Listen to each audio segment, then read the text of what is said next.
नमस्कार, मेरा नाम ओपेल है, founder and general secretary of ओपेल उम्मीद फाउंडेशन। मैं कुछ हेल्थ इश्यूज़ की वजह से कई महीनों से वीडियो नहीं बना पाई, बट आज हम हार्मोनल थेरेपी पर बात करेंगे। वो किस वजह से दिया जाता है और उसके साइड इफ़ेक्ट्स क्या क्या हैं। सबसे पहले हम बात करते हैं हार्मोनल थेरेपी क्यों दी जाती है। जब कोई भी कैंसर सेल्स बॉडी में हार्मोन्स पे डिपेंड होता है उसकी ग्रोथ के लिए, तो उसको ब्लॉक करने के लिए थेरेपी दी जाती है, या फिर हार्मोन्स को बैलेंस करने के लिए बॉडी में थेरेपी दी जाती है। जैसे ब्रेस्ट कैंसर पेशेंट्स में उन्हीं को ही हार्मोनल थेरेपी दी जाती है जिनका ईआर और पीआर यानी ईस्ट्रोजन रिसेप्टर्स और प्रोजेस्टेरोन रिसेप्टर्स पॉजिटिव आते हैं, ताकि वो हार्मोन्स को बॉडी में ब्लॉक कर सके। दूसरे भी कैंसर्स होते हैं जिसमें हार्मोनल थेरेपी दी जाती है। वो डॉक्टर पेशेंट्स की कंडीशन और उसके टाइप ऑफ कैंसर को देखकर उसको प्रिस्क्राइब करते हैं। अब आते हैं ड्यूरेशन।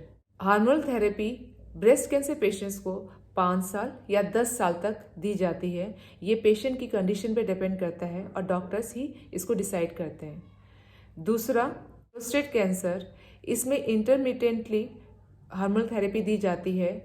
ये भी डॉक्टर्स ही डिसाइड करते हैं। थर्ड, थायराइड कैंसर, इसमें लाइफ लॉन्ग पेशेंट को हार्मोनल थेरेपी मिलती है। अब हम बात करते हैं side effects of hormonal therapy. बहुत सारी मेडिसिन है जो ब्रेस्ट कैंसर पेशेंट्स को दी जाती है, लाइक टोमेक्सिफेन, एक्समेस्ट्रेन, अरोमासिन टैबलेट्स, और इसके साइड इफ़ेक्ट्स सबके कॉमन हैं।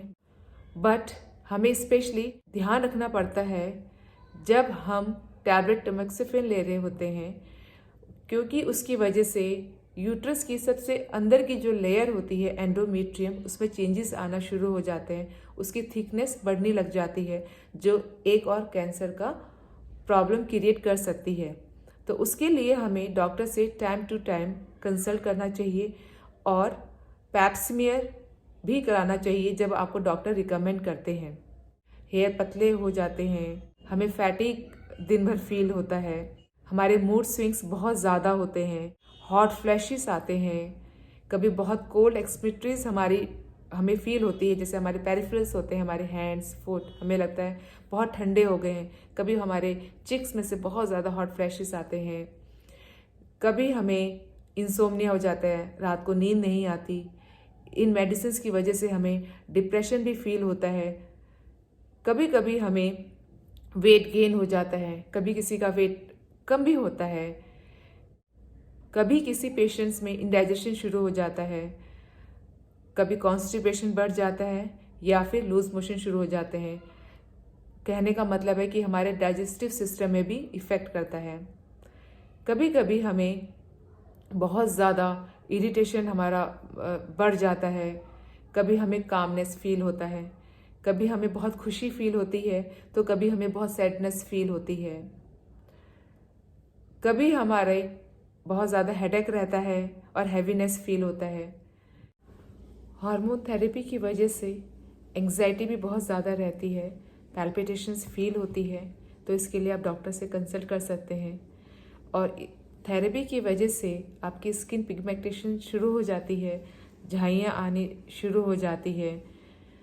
इसकी वजह से आपकी बॉडी में बहुत ज़्यादा पेन रहता है और लेग्स में तो बहुत ज़्यादा क्रैम्प्स आपको फील होते हैं।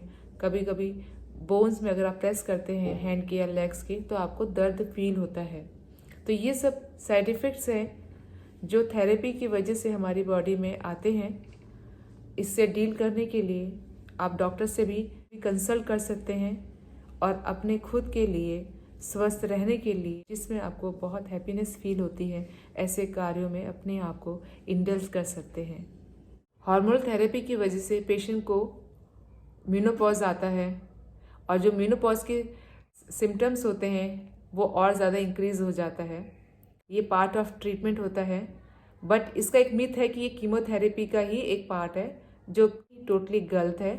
हार्मोन थेरेपी अलग से एक ट्रीटमेंट है आफ्टर कीमोथेरेपी, और बिफोर कीमोथेरेपी पेशेंट की कंडीशन पे डिपेंड करता है और डॉक्टर्स को प्रिस्क्राइब करते हैं। ये कितने साल तक चलती है ये भी डॉक्टर डिसाइड करते हैं पेशेंट की कंडीशन के अकॉर्डिंग। बस सिर्फ पेशेंट को ये ध्यान रखना है कि यदि वो कुछ ऐसा फील करते हैं, जैसे अगर सैडनेस बहुत ज़्यादा बढ़ जाती है तो डॉक्टर को कंसल्ट करें।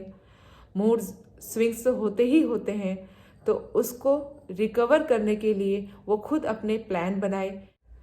मेडिटेशन को अपने लाइफस्टाइल में ऐड करिए और कोशिश कीजिए कि आप आधा घंटा या 15 मिनट के लिए इसको ज़रूर करें। इससे मूड बहुत फ्रेश रहता है। अंत में इतना ही कहना चाहूँगी कि आप खुश रहें, स्वस्थ रहें। धन्यवाद।